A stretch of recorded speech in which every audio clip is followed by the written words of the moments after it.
I'm Katie Couric. Good news tonight in the battle against a killer. Fewer women are hearing these 4 words: you have breast cancer. Sharon Alfonsi on what may be the reason for a sharp decline. 7% is really huge. Cheryl Atkinson has the latest on the condition of Senator Tim Johnson as Gloria Borger looks at what is now a very delicate balance of power on Capitol Hill. And new hope in the search for 3 missing mountain climbers. Could a cell phone signal mean they're alive?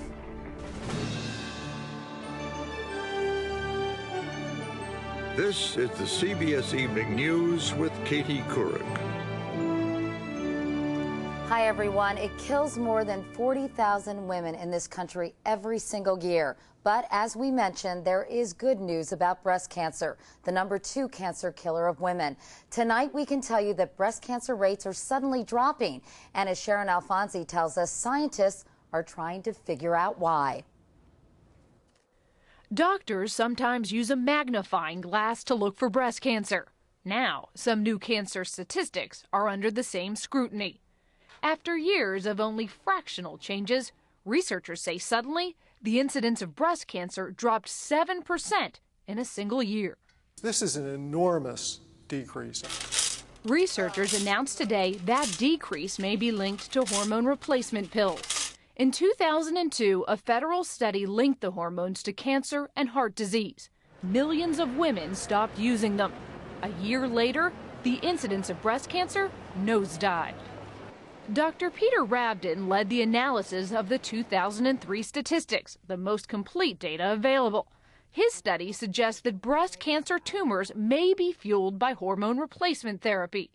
And when that was stopped, those cancers almost immediately stopped growing. But Dr. Freya Schnabel says stopping hormone therapy may be just one of the reasons for the dramatic decrease that year. Better mammograms could play a part too. If one thing is true, it's that breast cancer is just not that simple. So while it's encouraging news for millions of women, and I like to get rid of some of this gray, it's still not that clear cut. Very confusing for women because no one seems to have the right answers or concrete information. About 10 years ago, an increase in breast cancer was widely reported. Doctors later learned it was the result of better detection, not a bigger problem. The lesson? Sometimes you have to wait a few years to see how the statistics shake out. Sharon Alfonsi, CBS News, New York.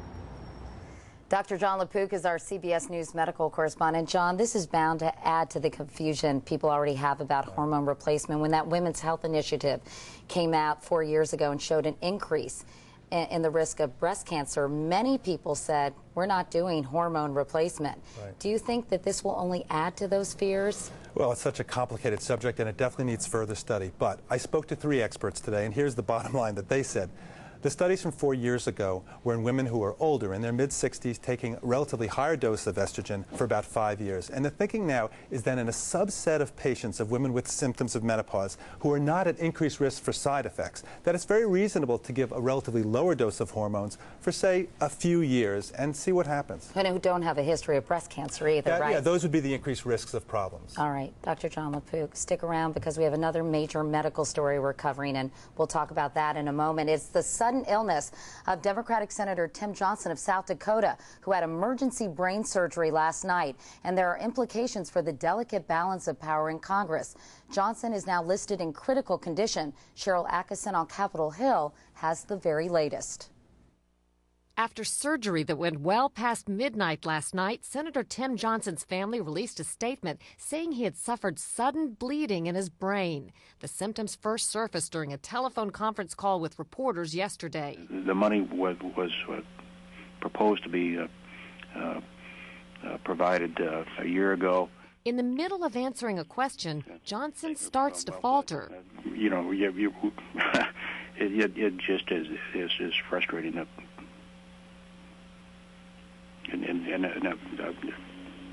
After aides ended the call, Johnson managed to walk to his Capitol office but still appeared ill. An ambulance rushed him to the hospital. The diagnosis? An arteriovenous malformation in his brain.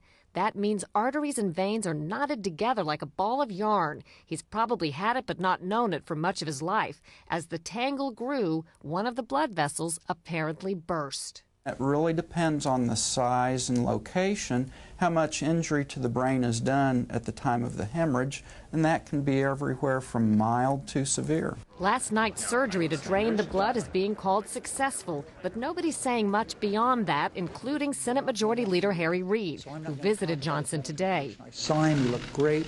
Johnson, who's been a senator for a decade, fought off prostate cancer in 2004. Married with 3 children, he voted in 2003 to authorize military force in Iraq, knowing it would send his oldest son, Brooks, an Army sergeant, to the region. He's since returned safely. Late today, we were told Senator Johnson has been appropriately responsive to word and touch and that no further surgery has been required. Also, Katie, that it's too early for a long-term prognosis. All right, Cheryl Atkinson on Capitol Hill tonight. For most of us, this is the first time we have ever heard of the condition Senator Johnson has, so let's go back to our go-to guy, Dr. John LaPue. John, how might this medical event affect Senator Johnson's health in the long run? It depends on exactly what's going on, which we really do not know. However, just to look at how things like this happen in other patients, this is a schematic of the brain, and this is the area of the brain where speech and communication is involved. Now, if you go back to sort of a slice through the brain to see of the kind of things that can go on when you have these abnormal blood vessels called AVMs, here you have one in the front part of the brain, and if these were to bleed, you could actually have a problem with thinking and with movement. This isn't an area that affects communication and speech, and theoretically, again, we don't know exactly what's going on, but theoretically, if you had a problem like bleeding here, you could have symptoms such as the kind of symptoms that the senator had. John, can patients like this experience a full recovery? I spoke to 2 experts at Columbia today, and the answer is absolutely yes. We don't know, again, the specifics of the senator's situation, so we can't say anything about him. But in general, patients can make a complete and total recovery. Dr. John LaPue, thanks for all your help tonight. Politics don't matter much in news of life or death, but when it broke yesterday that the Democratic senator was ill, there was immediate speculation about the impact it might have on the balance of power in the new Senate, where Democrats will soon hold the slimmest of majorities, 51 to 49. National political correspondent Gloria Borger is in our Washington bureau tonight. Gloria, what are people down there saying now? Well, Katie, one thing did become very clear today, and that is Republicans are staying very far away from the conversation about just who's going to control the Senate, at least for now. As one Republican said to me, and I quote, "This is not the way we want to win back the Senate." And there's one more thing to keep in mind here, Katie, and that is that never in history has a sitting senator been told to leave the premises because of his health. And we have one current example. That's Senator Joe Biden of Delaware. In 1988, he had a brain aneurysm. He was out of the Senate for 7 months. But, Katie, he's back in the Senate today. All right, Gloria Borger in Washington. Thank you, Gloria.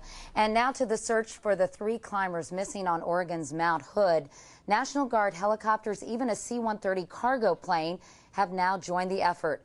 At the base of the mountain, where families and rescue teams wait, a single electronic ping is keeping hope alive tonight.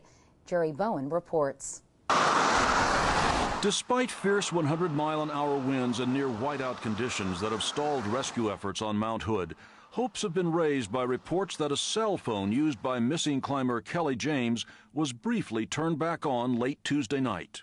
My heart was in my throat when I heard that, because if it's true, it means that Kelly is alive and that he has his wits about him. James used the phone Sunday to notify his family he'd taken refuge in a snow cave, while his colleagues Brian Hall and Jerry Cook were going down the mountain for help. T-Mobile has been trying to reestablish contact with the phone ever since, sending a signal, pinging it routinely every 5 minutes. Tuesday, the phone signaled back that it was on, before falling silent again. Other high-tech efforts to locate the missing trio, unmanned drones to heat sensors, have been grounded by the brutal weather. The hope is all are in snow caves that could keep them warm and alive. They could be up at the top with Mr. James. They could be in a snow cave down lower. That's why we're kind of continuing some of our lower elevation searches. Karen James, for one, has no doubt her husband is coming down. My husband proposed to me on Mount Rainier, and we're planning our 50th wedding anniversary there, so I know he's coming off this mountain. But with more bad weather moving in, searchers say it may be the weekend before they can get closer to the stranded climbers. Jerry Bowen, CBS News, Los Angeles. And there's much more CBS News ahead. Coming up next, is the U.S. Army being stretched to the breaking point? A dire warning from the top general.